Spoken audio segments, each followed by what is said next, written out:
We've been talking about the energy change involved in substances heating up or cooling down.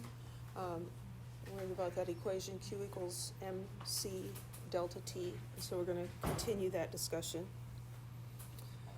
When two objects that are at different temperatures are placed in contact with each other, heat energy will flow from the warmer one to the colder one, and that will continue until the things are at the same temperature.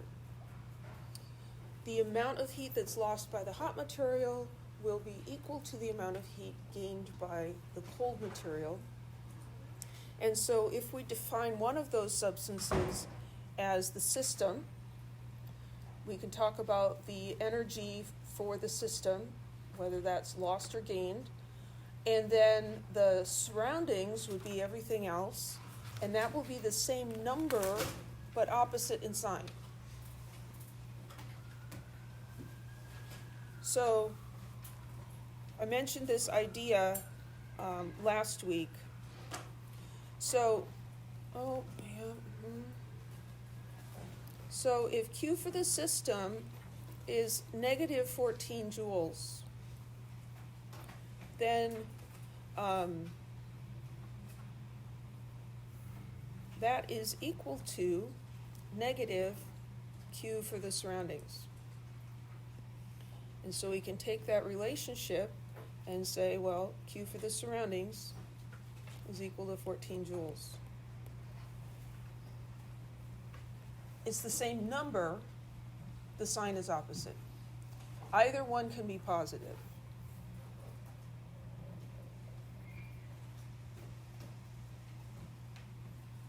Let's look at an example here. We have a block of metal at 55 degrees being added to water at 25 degrees. So this hot block of metal will be transferring energy to the water. And we can calculate the amount of energy lost by the metal, because it'll be the mass of the metal times the specific heat capacity of the metal times the change in temperature for the metal. The change in temperature for the metal, because it's cooling down, that's going to be negative. So this one's going to be negative. And then if we think about the surroundings, which is mostly just the water is going to gain that energy. Yeah. Oh, yes. Thank you for pointing that out. That's not cool. Kind of important. Thank you. So mc delta T, all the values for the metal, the delta T here will be negative because the temperature is going down. All that energy is going into the water. So Q for the water is going to end up being a positive number. We're going to have its mass, its specific heat capacity, and the change in temperature for the water is going to be a positive. So one of the delta T's will be negative, one is positive, but the same amount of energy is being gained and lost. And so that's why we need that negative sign there. The exact temperature that this ends up at is going to depend on the masses of the metal and the water and their specific heat capacity. So let's do an example. A block of copper of unknown mass has an initial mass. Start that again with the door closed. A block of copper of unknown mass has an initial temperature of 65.4 degrees Celsius. The copper is immersed in a beaker containing 95.7 grams of water at 227 degrees Celsius. When the two substances reach thermal equilibrium, the final temperature is 24.2 degrees Celsius. What is the mass of the copper block? So, just following our general strategy, we read the whole problem, and then we go in and we identify the numbers that we're given and look at what are we trying to find. We want the mass of the copper block. So we've got a bunch of numbers here. I'm just going to write them down. We have 65.4 degrees Celsius. We have 95.7 grams. We have 22.7 degrees Celsius. We have 24.2 degrees Celsius. And I'm going to draw an ugly picture. Let's do that over here in the corner. There's our beaker. And it's got water in it, little ripples on the top there. And we've got a block of copper.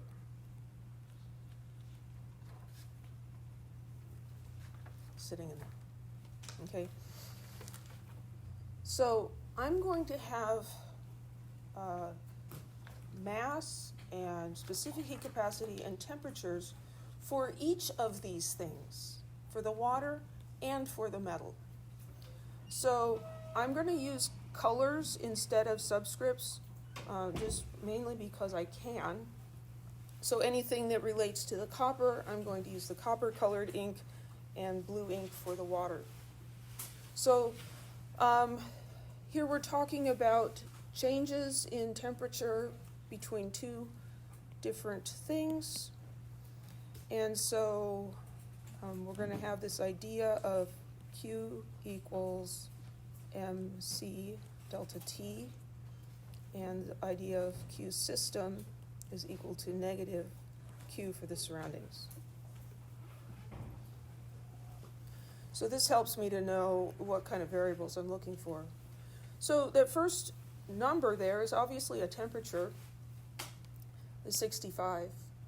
Is that the temperature of the water or the copper?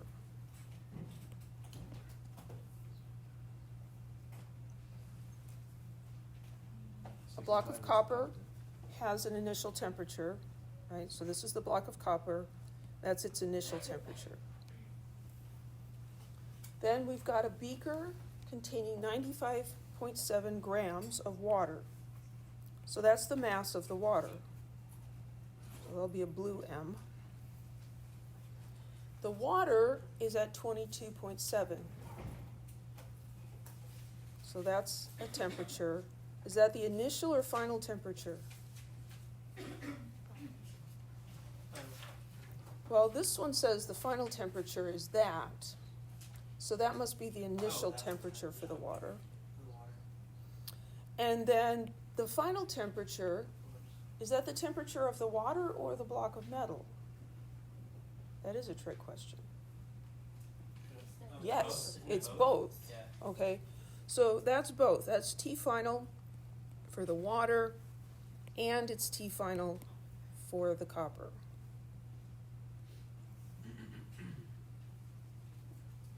So we can calculate some delta T's here, right? So we could say, well, okay, the delta T for the metal is the final temperature minus the initial.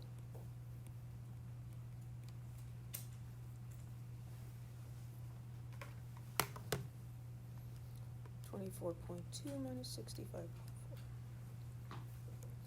So that's negative 41.2. And it's negative because the temperature is going down. The block of metal was hot and it's cooling off. For the water, we have the same final temperature, and then we're going to subtract its initial temperature, 22.7, and 24.2 minus 22.7 is 1.5 degrees Celsius. So I have the mass of the water, and I have delta T for both of these, but I'm missing the specific heat capacities, right? Those are not things you memorize. We're just going to go back and look them up. So we're going to go back in the slides to the table. There it is. So we have a block of copper, so that's 0.385 joules per gram degree Celsius. And we have water, 4.18.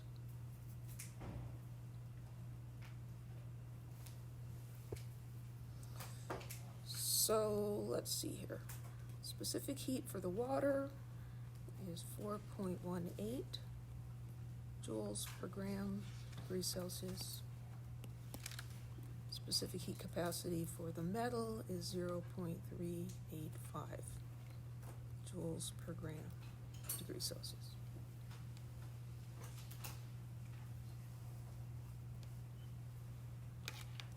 So let's call the system the block of metal. So this is the metal. And then we're going to call the surroundings the water. So Q for the metal is equal and opposite in sign to Q for the water.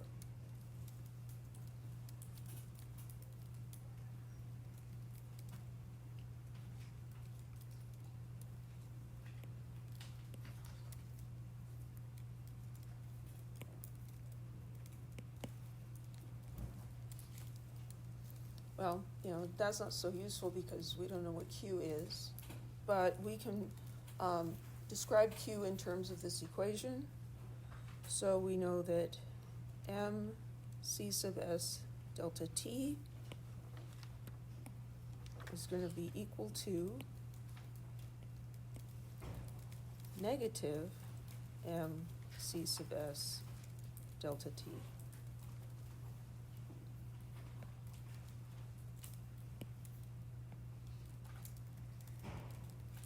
I'm going to move my picture out of the way. And what are we trying to find? The mass of the metal. So I am going to rearrange the equation. So I'm going to divide wrong color. I'm going to divide by C sub S and delta T for the copper. I'm dividing by that on this side. And those cancel out. And so now I have an equation for my mass. Any questions? So now we're going to put the numbers in. So this is equal to negative, the mass of the water, we've got there is 95.7 grams, and specific heat capacity of the water, 4.18 joules per gram degrees Celsius, and change in temperature, 1.5 degrees Celsius. And that will be divided by the specific heat capacity for the copper block times its temperature, which was temperature change, which is the tricky thing about Kelvin and Celsius is if you convert these individual temperatures to Kelvin and then take the difference, you're fine. If you try to take the difference and change that to Kelvin, you're going to be very, very wrong. And that's because the difference between Kelvin and Celsius is just where 0 is. And so the difference in any two temperatures is the same in Kelvin and Celsius. So, yeah, we're going to just try to stick to Celsius. Any other questions?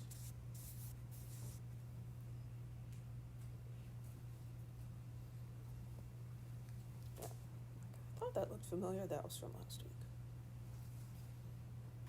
Because we went back. Okay. So pressure, volume, work.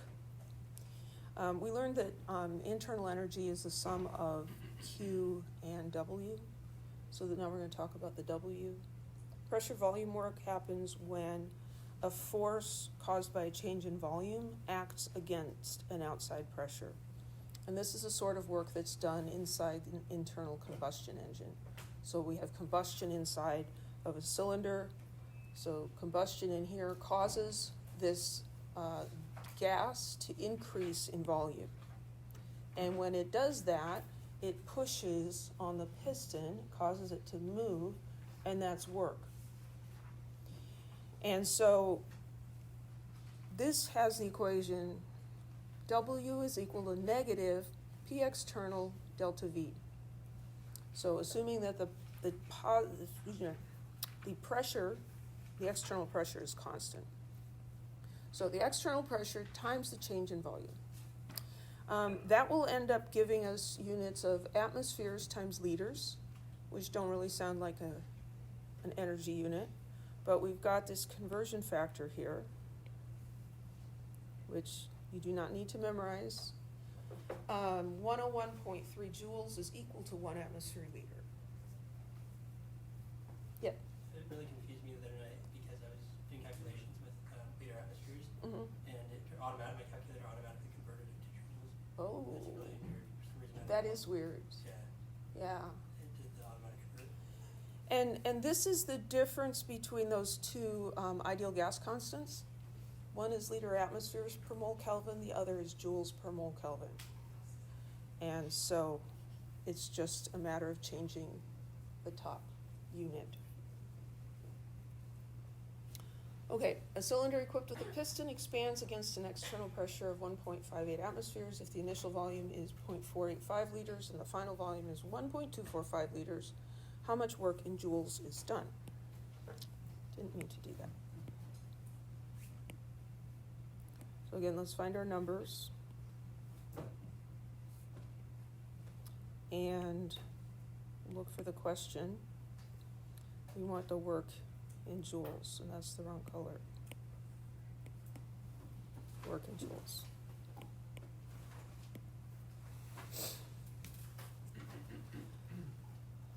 So we just learned an equation for work. Work is negative external pressure times the change in volume. So we've got some numbers here. We've got 0.485 liters. We have 1.245 liters. And we have, I should have put that one first, but that's okay, 1.58 atmospheres. So this says against an external pressure of 1.58 atmospheres. So that's our external pressure. And then we have an initial volume and a final volume. So this is V initial, and this is V final, and we can calculate the change. It's the final minus the initial.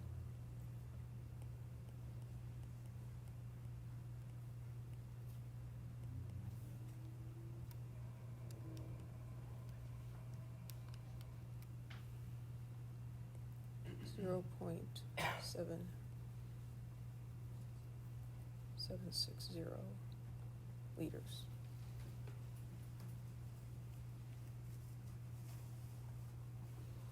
So we don't have to rearrange this equation.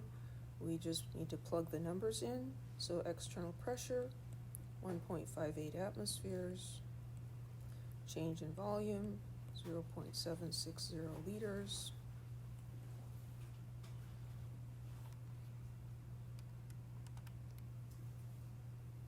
Negative 1.2008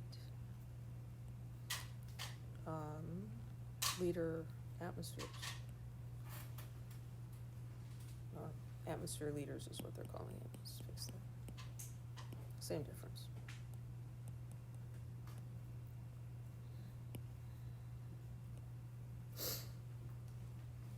But this is the wrong unit, right? The question wants it in joules. So we can convert this using that relationship we learned that 101.3 atmosphere liters is equal to 1 joule.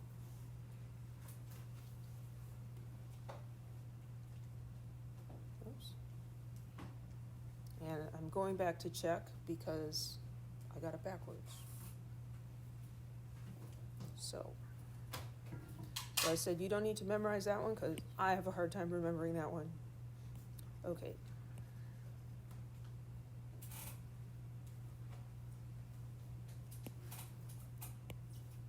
It's 101.3 joules to 1 atmosphere liter. That's better.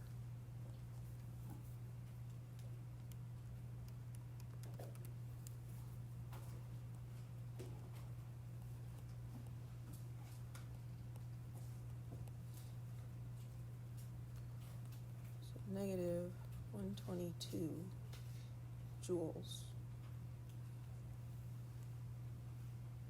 Any questions?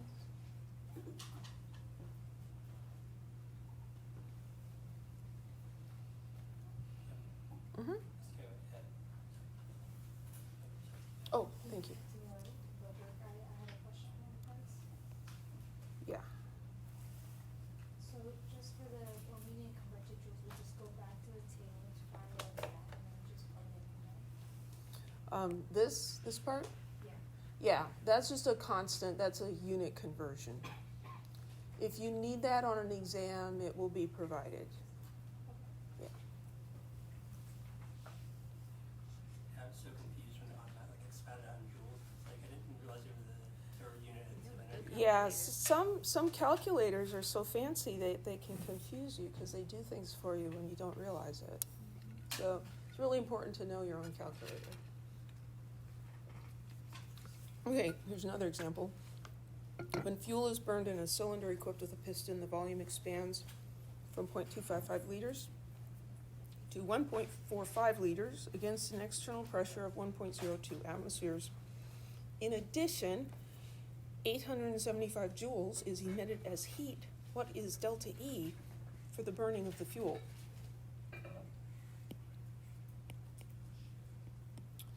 Well, we've got a couple of volumes here. We've got an external pressure, and then we've got heat. And they're asking, what is delta E?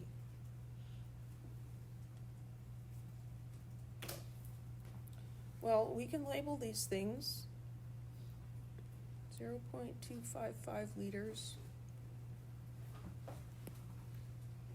1.45 liters.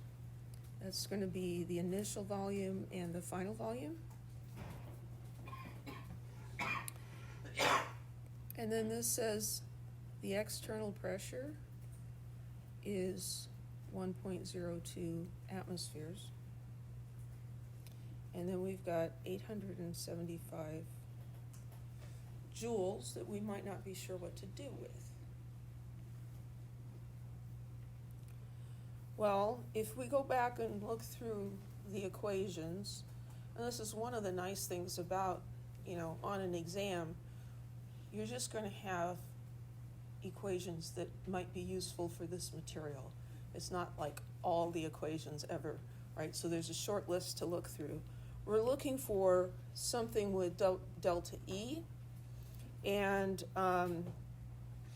here we've got, this is a change in volume and a pressure, so that's going to be involved with work. So if we look a little bit, we can see that the change in internal energy is equal to Q plus W. So then the 875 joules must be the Q, right? Because Q is heat. The question we have to ask ourselves is it 875 joules, is that negative or positive for the reaction, the burning of the fuel? Is it giving off the heat or is it absorbing the heat? Giving off heat. It's giving off the heat. And when I give off money, when money comes out of my wallet, that's negative, right? So that's a negative number.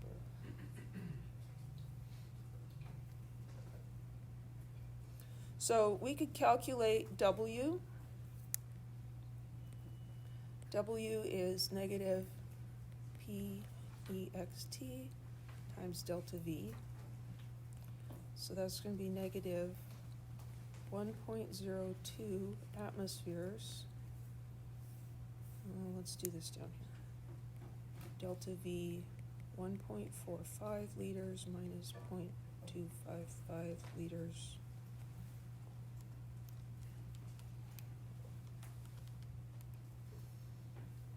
.195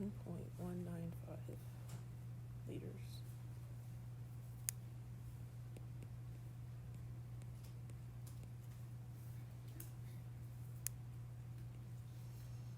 So, let's see, negative 1.02 times 1.195.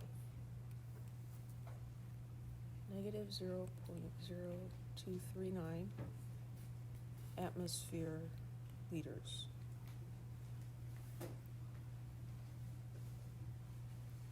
The fuel is doing the work here, and so we expect W to be negative. So over here, delta E is Q, which is minus 875 joules, plus W, but this is a different unit. So we need to fix that. I don't like how I planned out this slide, so I'm just going to move it. So we're going to convert this, joules on top and atmosphere liters on the bottom, and at least I can remember from the previous slide that the number goes with the joule.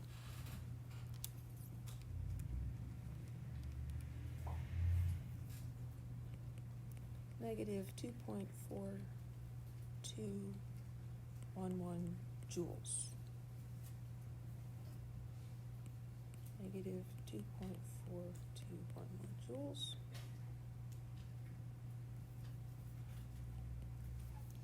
So I've got negative 875 plus negative 2.4211 joules,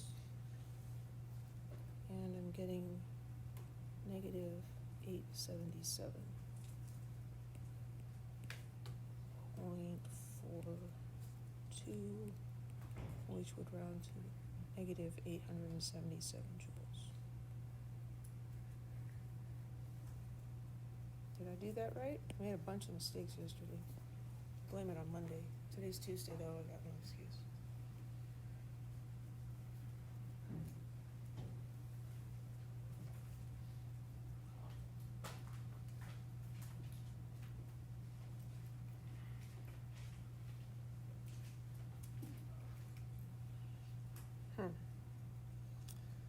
I did something wrong, didn't I? Minus 998.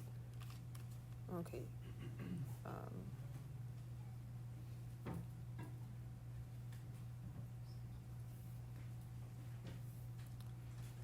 Shoot. Pause.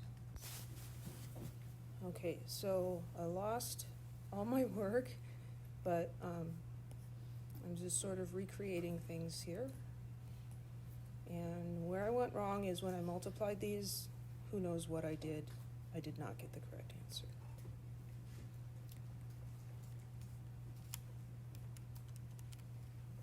So this is 123.47 joules. And so this is, oh, that's negative, 123.47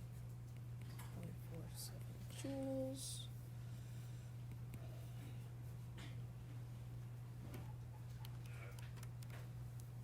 And now I get the right number. Negative 88 joules.